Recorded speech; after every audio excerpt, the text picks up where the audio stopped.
seksuale ndikon sidomos kur kemi të bëjmë me hiperplazi të prostatës, me një zmadhim të prostatës që ndodh në mënyrë fiziologjike tek meshkujt mbi moshën 50 vjeçare dhe prek rreth 70% të meshkujve.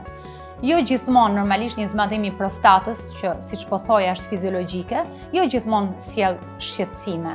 Ama në disa raste, në shumë raste sjell shqetësime, si në mënyrën e urinimit dhe këto shqetësime mund të transmetohen dhe në sferën seksuale. Kjo është një ndër arsyet që çon në probleme të sferës seksuale.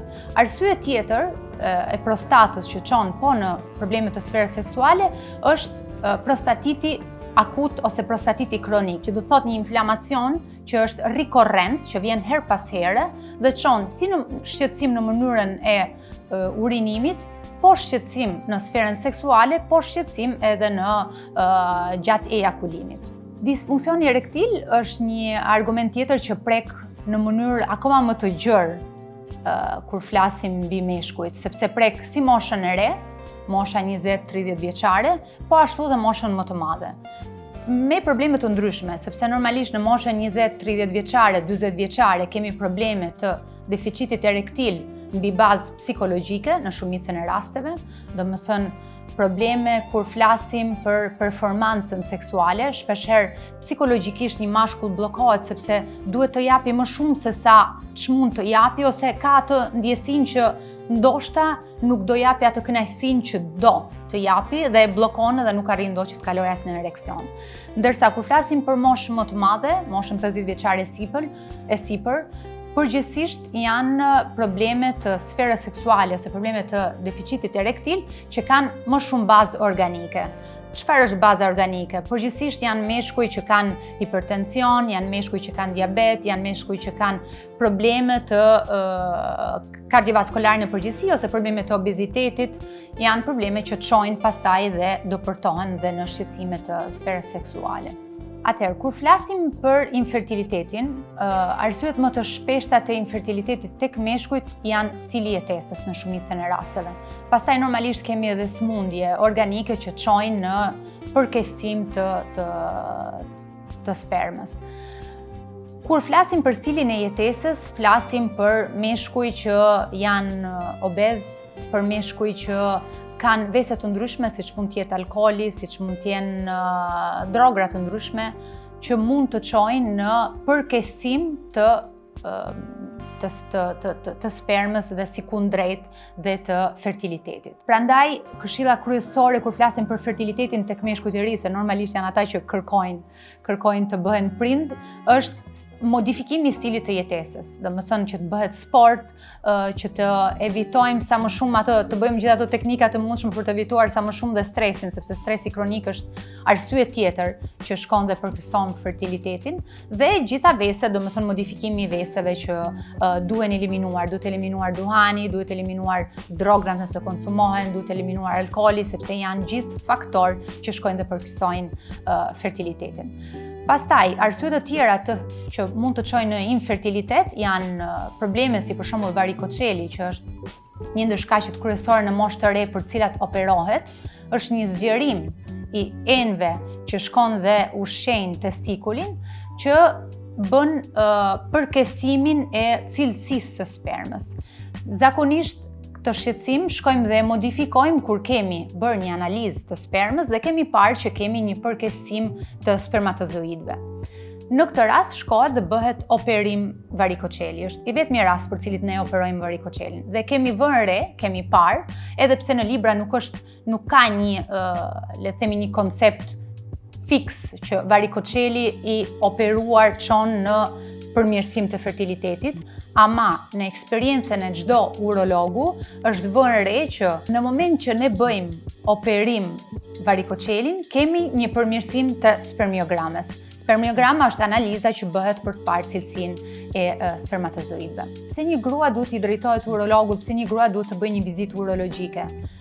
Zakonisht femrat vinë tek ne në shumicën e rasteve, le të themi që është gjëja më e të përgjithshme që prek shumë femra janë cistitet rikorrente ose më saktë infeksionet e fshikës së urinës, që nuk janë ato që ndodhin një herë në jetë, sepse ato që ndodhin një herë në jetë përgjithsisht trajtohen nga çfarëdo lloj mjeku me një kurë antibiotike, por janë ato që ripërsëriten.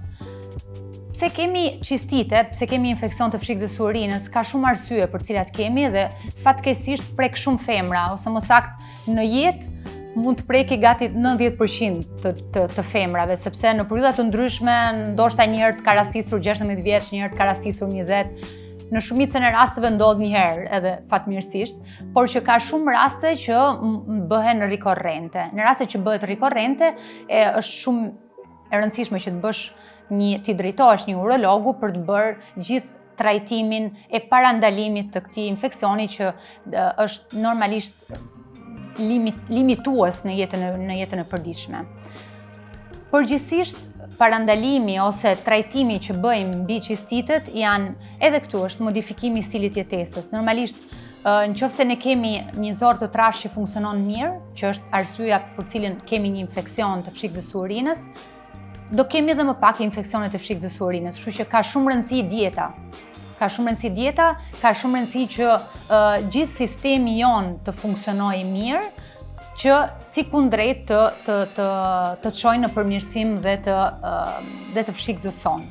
Kështu që këshilla kryesore që duhet bërë është përmirësimi i ushqimit që ne konsumojmë, pirja e ujit që është banale, por është jashtëzakonisht e rëndësishme, dhe normalisht gjitha pastaj trajtime që ne bëjmë, sepse kemi trajtime të ndryshme që shkojmë dhe ndihmojmë mukozën e fshikës së urinës që të mos jetë prekur nga bakteret dhe të evitojë infeksionet. Atëherë, më të shpeshta tek femrat kemi infeksionet e fshikës së urinës dhe gurët në veshka. Le të themi që gurët në veshka prekin shumë femra, prekin femra në moshë të ndryshme, dhe le të themi që kjo është ndoshta pak më e përgjithshme si sëmundje. Normalisht që kemi edhe shumë shqetësime të tjera për cilat femra i drejtohet urologut, por këto janë ato më të përgjithshmet. Infeksionet urinare kanë lidhje me sferën seksuale, kanë lidhje sidomos kur flasim për meshkujt. Normalisht tek femrat janë më pak të lidhura dhe në moment që kemi një infeksion urinar, siç mund të jetë cistiti, normalisht mendimi i fundit është besoj akti seksual. Dhe mendimi i fundit jo vetëm psikologjik, por realisht dhe fizik, sepse normalisht në momentin që ne kemi një infeksion, kemi një rritim të mukozës, jo vetëm të fshikës së urinës, po edhe të gjithë pjesës gjenitale. Dhe i rritimi i mukozës çon dhe në një akt seksual ndoshta edhe të dhimbshëm ose të bezdisshëm, gjë që bën që ta evitojmë aktin seksual kur flasim tek femrat.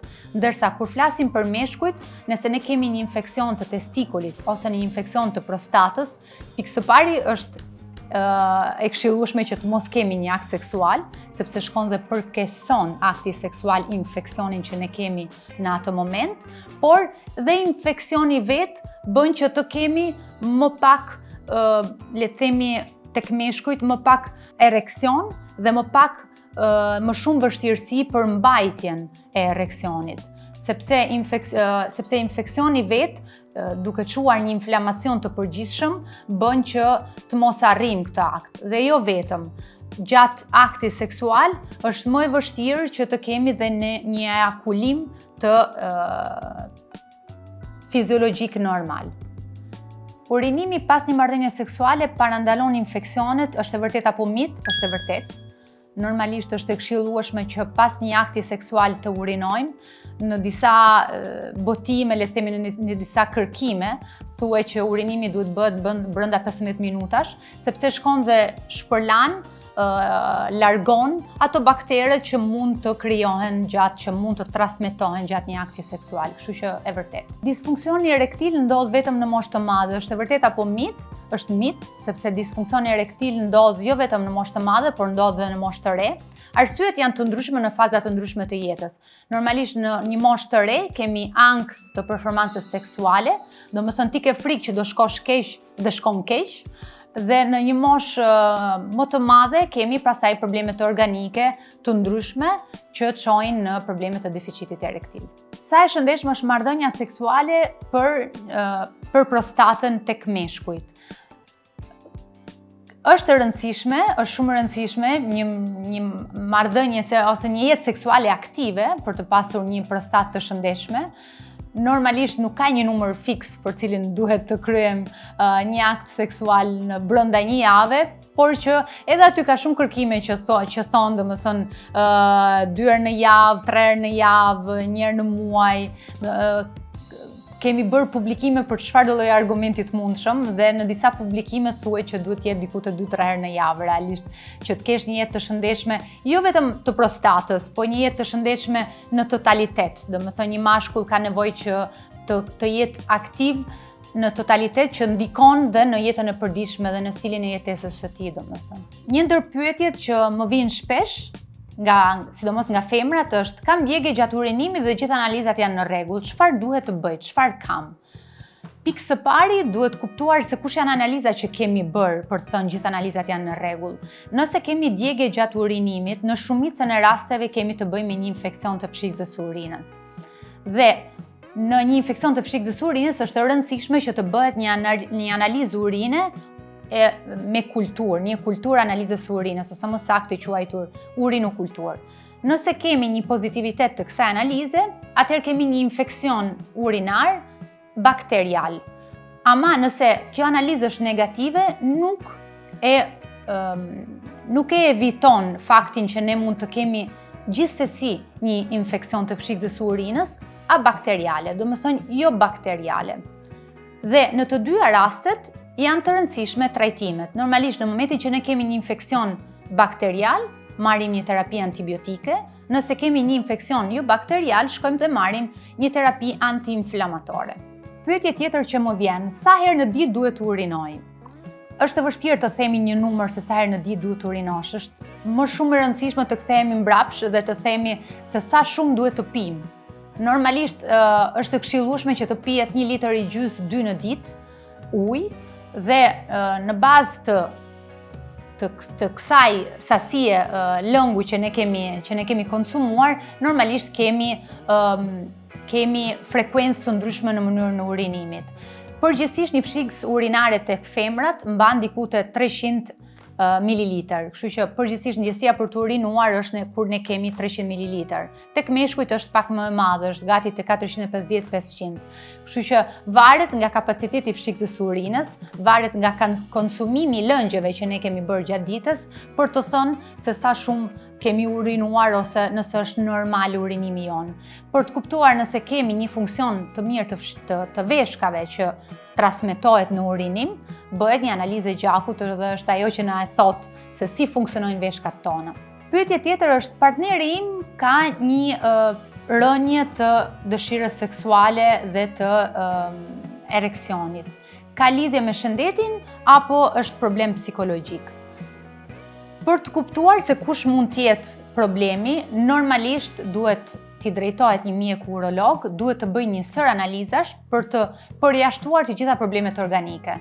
Ne kemi thënë që në shumicën e rasteve tek meshkujt problemet janë psikologjike, por nuk mund të etiketojmë një mashkull me deficit erektil për probleme psikologjike nëse ne nuk e kemi bërë gjitha analizat që përjashtojnë çfarëdo lloj problemi hormonal ose organik të tij. Shpeshherë vërej që njerëzit hezitojnë t'i drejtojnë një mjeku dhe hezitojnë sidomos t'i drejtojnë një mjeku urolog. Pse është e rëndësishme t'i drejtohesh një mjeku?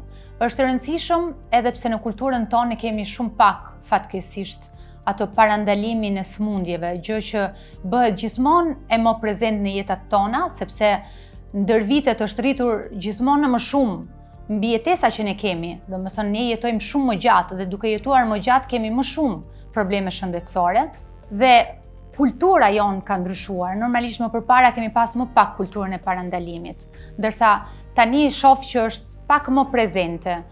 Në Europë është shumë më shumë normalisht. Në Shqipëri ka filluar të jetë. Ka filluar të jetë ama e vëret në moshën e re, ndërsa në moshën më të madhe akoma hezitohet si gjë.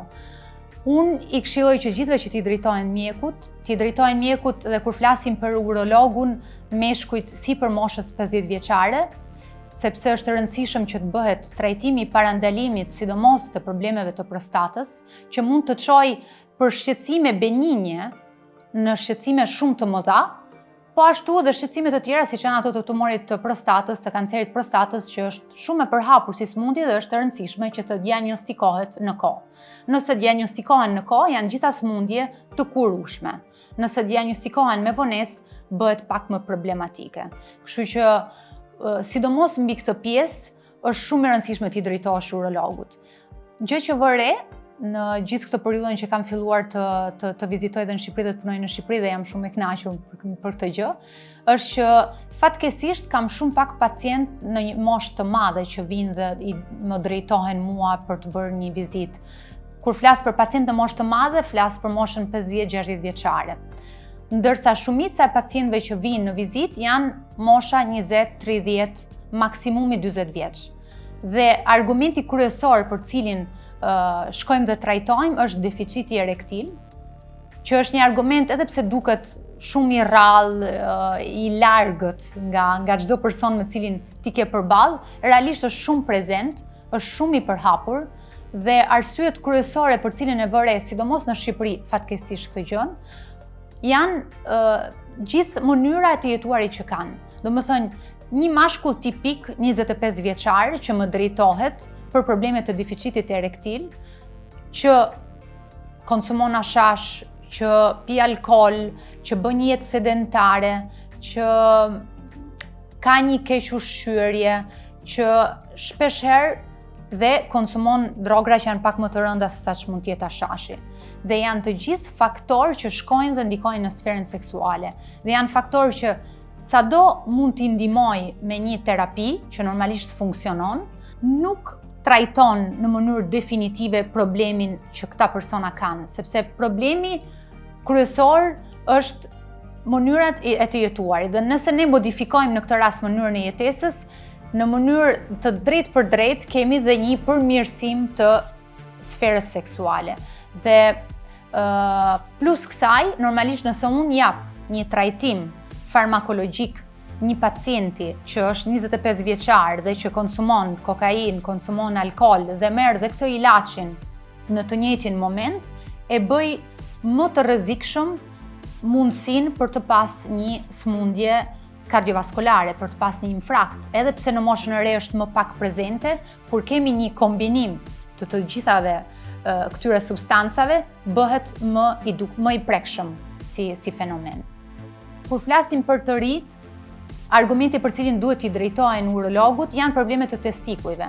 Problemet të testikujve që mund t'jetë varikoceli, që çon në problem të fertilitetit, kështu që është e rëndësishme të paktën një herë të bësh një vizitë urologjike, po ashtu dhe vetë palpimi dhe vizita urologjike kur flasim për kancer të testikujve, që edhe ajo, edhe pse është më pak frekuente se sa problemet e prostatës, janë prezente, janë sëmundje që duhen prekur në kohë dhe është e rëndësishme që të bësh një vizitë për të kuptuar nëse je drejt atij problemi apo jo.